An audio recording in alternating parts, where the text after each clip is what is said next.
今次唔止帶你去睇福岡2個人氣嘅賞櫻地點，再帶你睇埋限定嘅夜晚賞櫻活動。睇櫻花咁日式，點可以唔喺神社附近睇櫻花呢？唔想同人逼嘅話，介紹2個市內搭地鐵都去到，本地人先知嘅賞櫻地點俾你。咁我哋即刻嚟樂遊日本。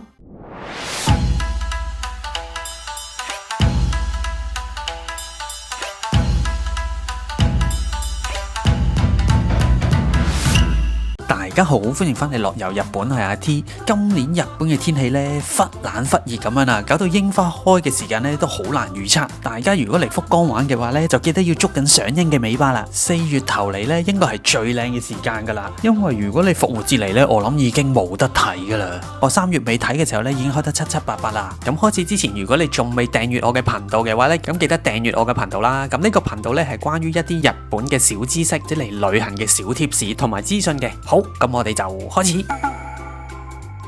咁點樣先去到無殼公園呢？我哋可以搭翻地下鐵嘅空港線，喺赤坂站或者係大蠔公園站落車行過去呢，幾分鐘就到噶啦。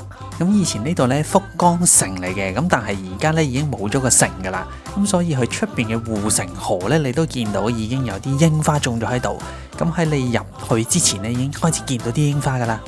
咁無殼公園咧好大啊，咁所以好多位置咧其實已經有唔同嘅櫻花種咗喺度。咁喺呢啲時節嘅時候咧，好多日本人中意禮拜6日咧都會喺櫻花下邊野餐噶喎。同埋而家因為放春假嘅關係咧，所以都好多後生仔女咧嚟到呢度櫻花樹下野餐嘅。咁如果你係喺大蠔公園落車嘅話呢，咁你入嚟呢一邊嘅位置呢，就係接近大蠔公園嗰個方向啦。呢一個方向呢，都係超級多人噶，因為呢一邊都有擺一啲攤檔嘢食啦，同埋呢一條街呢側邊嘅櫻花呢好靚噶喎，兩邊呢都係種晒櫻花咁樣噶，不過就勁多人同埋遊客咯。今日我就約咗啲日本朋友過嚟賞櫻，咁就好肚餓，買個炒麵食先。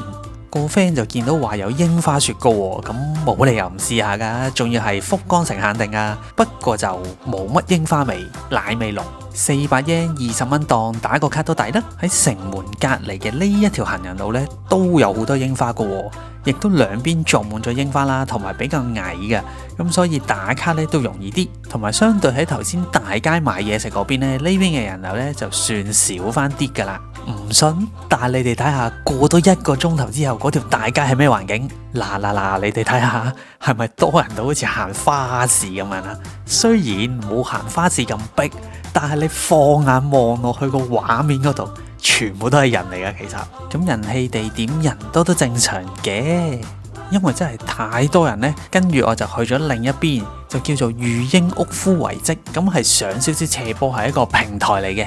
咁呢一邊呢，有陣時佢會擺咗唔同嘅花展覽噶。咁而家因為櫻花季節啦，咁所以呢，佢專門呢就做櫻花樹嘅觀賞。晏晝嚟嘅時候呢，係唔使錢入場嘅，但係如果你係夜晚嚟嘅話呢，因為佢會有個燈飾表演嘅，轉頭就帶大家睇下。咁嗰陣時呢就有600 yen 嘅收費啦。我自己覺得呢，如果你早嚟嘅話呢，免費入場嘅時候都好靚啊。咁佢有唔同嘅櫻花啦，有幾棵呢特別粉紅色噶。咁去福岡咧，好多櫻花都係偏白色噶，粉紅色嘅花咧就少啲。你又中意白色定係粉紅色呢？留言話我聽啦。今次嘅賞夜櫻活動咧有3個場地，咁如果你淨係去一個嘅話咧就要600 yen，如果你想去晒3個咧，佢就有一 set 1500 yen可以去晒3個噶啦。咁我今次咧淨係去咗中間嗰個御櫻屋敷遺跡。咁600 yen有一張入場券，就係6點至到10點嘅，拎住呢張券咧就可以去3個入邊嘅是但一個噶啦。咁去到嘅時候咧，佢有個光影投射嘅喎，咁有啲似去咗 TeamLab 咁樣啦。上到去之後咧，佢就係一個類似燈影咁嘅音樂 show 啦，咁有背景音樂，再加一啲燈光嘅投射效果，射落去啲櫻花度咧會轉變為唔同顏色嘅喎。咁佢除咗白色啊、粉紅色、藍色啊咁樣不停咁樣轉換噶。咁我哋而家嚟睇下。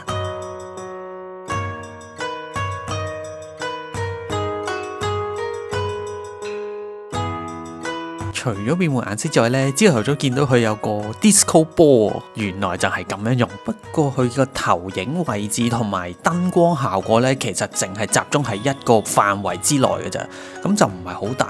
所以你見到大家上到嚟之後呢，其實都集中晒喺入口附近嘅位置嘅啫。所以呢一個600 yen，大家就自己衡量下，需唔需要上嚟睇啊，定係打卡？如果你多人嘅話呢，咁就都貴㗎。因為我就淨係去咗一個燈光夜櫻 show 啫，咁其他2個我就冇去到。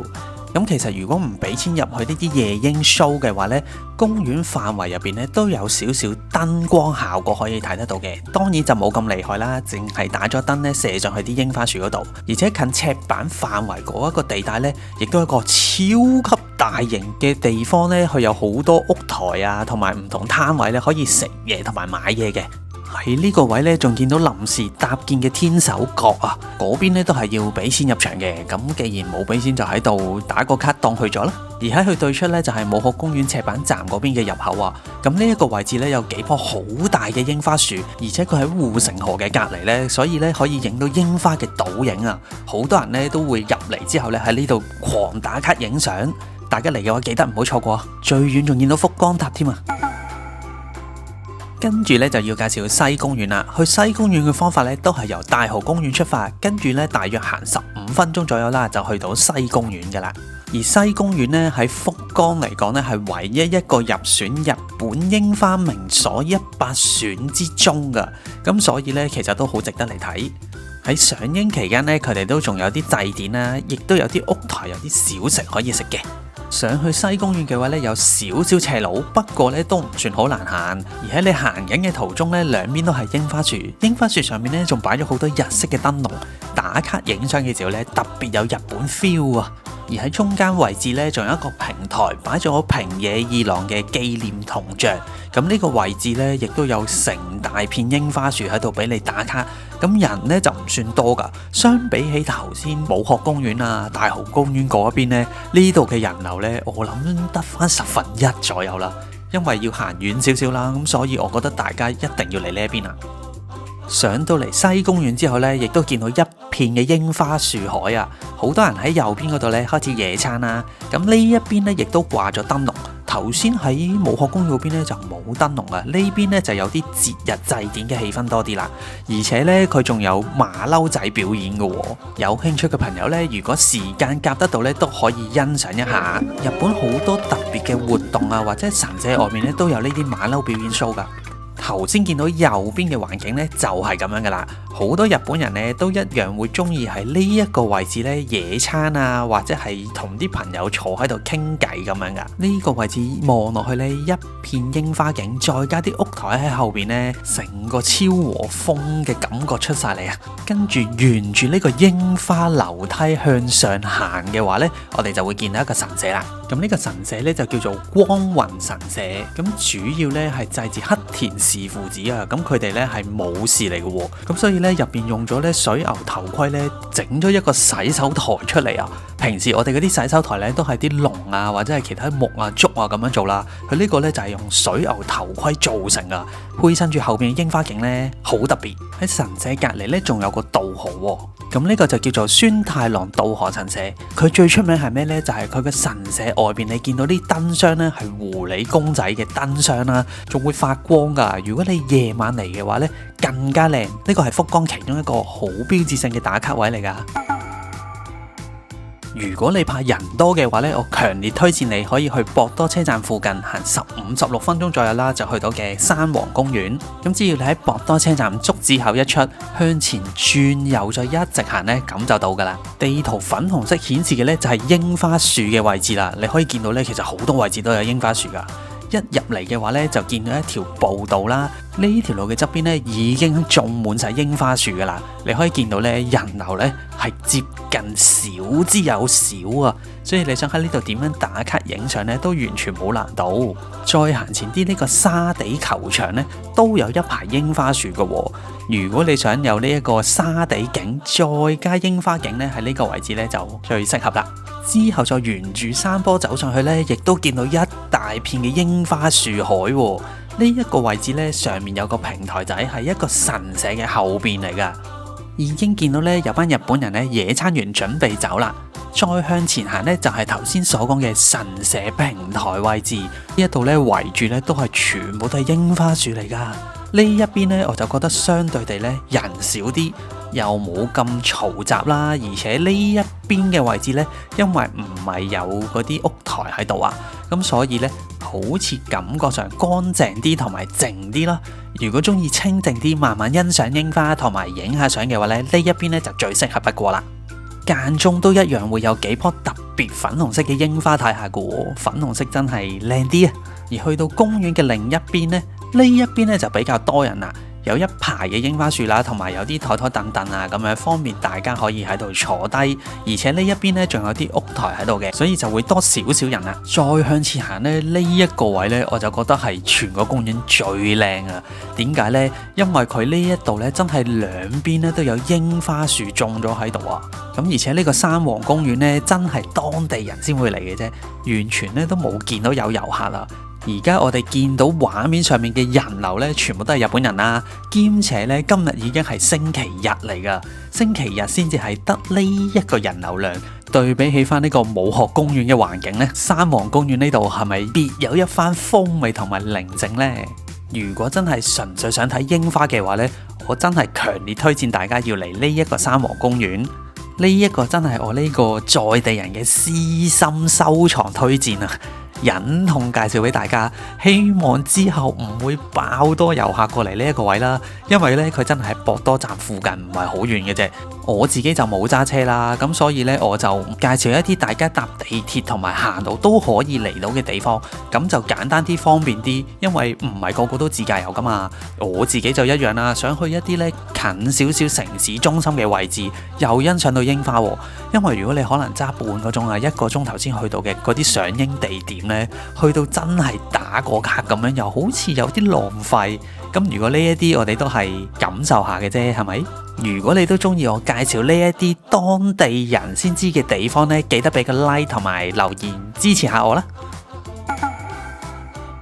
好，如果你話你行15分鐘都覺得遠嘅話呢，呢一個呢只需要行5分鐘就嚟到噶咯，啱晒香港人要快靚正。咁佢都一樣喺博多車站竹子口一出，其實呢同頭先去山王公園嗰條路一樣，只不過呢，佢係中途呢就已經見得到噶啦。咁如果你咁啱去到博多行街或者住博多嘅話呢，5分鐘嘅路程行過嚟打個卡影個相，再去 shopping 呢都唔係一件難事嚟嘅。雖然呢邊呢就好近博多啊，但係正常旅客呢都好少會行過嚟呢邊嘅，除非你酒店係住喺呢一頭啦。所以呢邊呢都係本地人先至會過嚟嘅。咁呢一個呢係一個小小社區嘅公園仔嚟嘅啫，所以相較頭先之前介紹過嘅公園呢，呢一個就冇咁大。雖然話冇咁大啫，但係呢佢都有差唔多成20幾棵櫻花左右啦。咁望落去呢，其實都幾密噶。而且隔離咧係一個足球場嚟嘅，咁所以咧比較開揚。呢度都有日本人喺度賞櫻，坐喺度野餐食嘢傾下偈咁樣噶，證明都係一個好地方啦，係咪？